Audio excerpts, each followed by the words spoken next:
wanted to go over the tips and tricks of stone slab cooking. This here is a stone slab. It's an inch thick to about an inch and a quarter on this side. This is what I found in the environment just the way it is. But today I'm going to modify that and take out a little bit of these ledges and so on and make this flatter so I can cook and be able to flip stuff like eggs and so on. This is great for meats, just the way it is, and several, food items you could cook with this the way it is. But if you're gonna want to flip eggs, flip, say a pancake and so on this, you're gonna want it a little better surface. So I'm gonna show you how to do that. Now I'm also gonna tell you how to choose a rock. Along a riverbank like this, you may find a nice slab, but you do not want to use it. Rocks will absorb water over time. And what happens is, as these are heated, the water will start to evaporate inside, creating pressure, and the rock can explode and can be dangerous or crack and such. So you always, when you harvest your rocks, when you get your rocks, get it where it's not a visible water source. Get it inland. In around, even on the banks and such, you see there's plenty of rocks here. So there's going to be rocks underneath the soil here as well.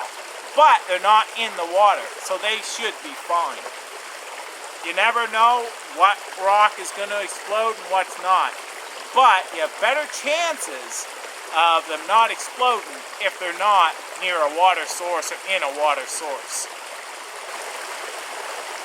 So this rock, what I had to do is find another rock that is porous that I can use as a sander. Now, I have found this one, and it's a lot more porous. So,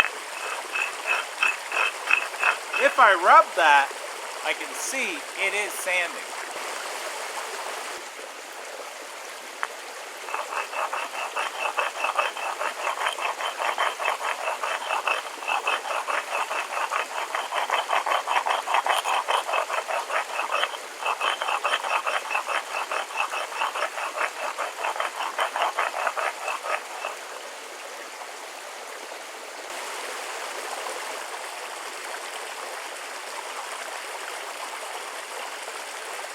You can see how much dust was just formed on that quick. Being beside a water source like this, I can keep dipping this rock in and washing out all these pores that have been filled with dust. That's going to make this a lot quicker. But this is going to take some time.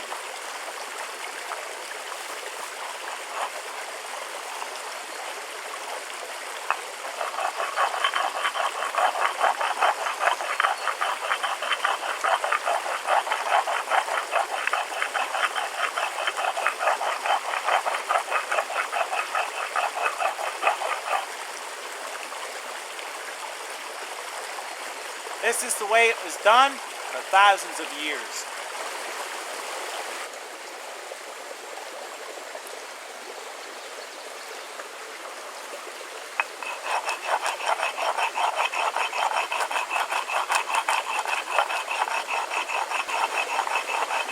This one you can see is pretty good. It's pretty flat, that's why I chose this rock. It's one little spot right here. But I think what I'm going to do is just work on this surface right around here and get this nice and flat.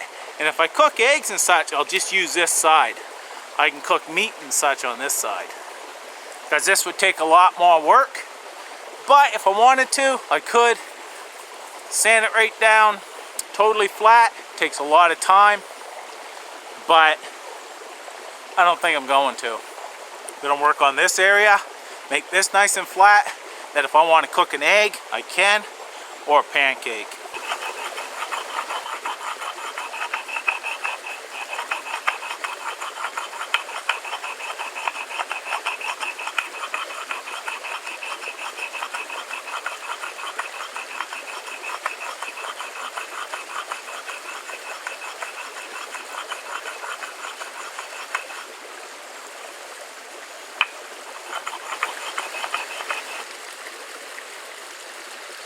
As I'm grinding here, look down and I found an earthworm.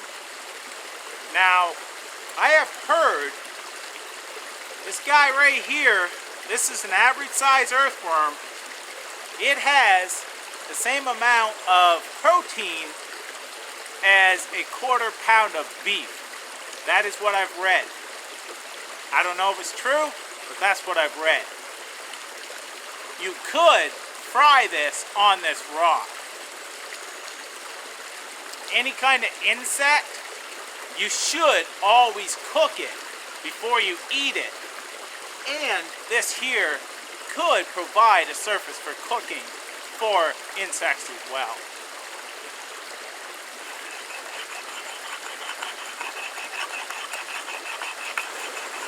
Right now you can see the different color in here.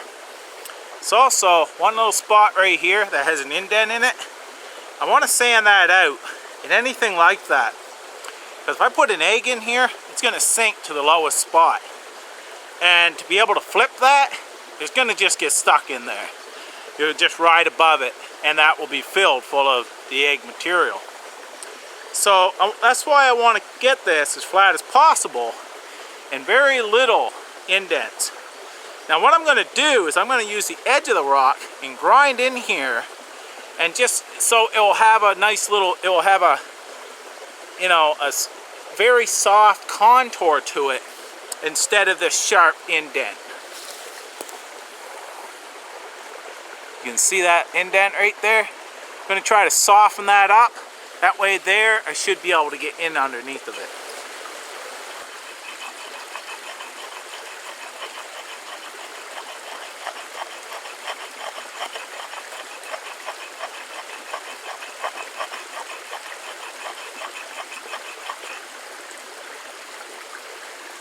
Working really well.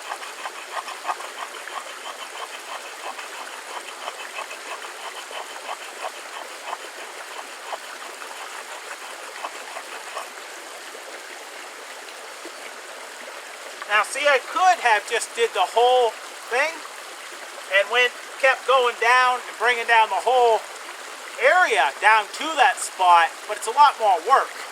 So if I can sand these out just by doing this on the edge, it saves me a lot of time. It won't be perfect, but it'll work.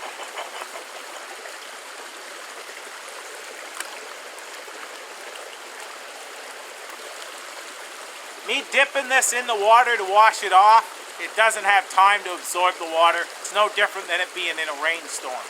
It has to set a long time in the water for it to actually absorb. That's working really well.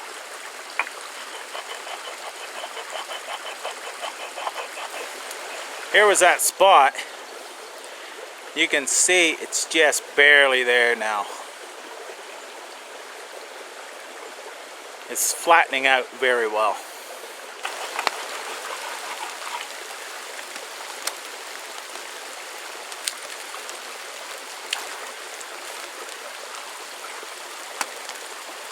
Started pouring rain.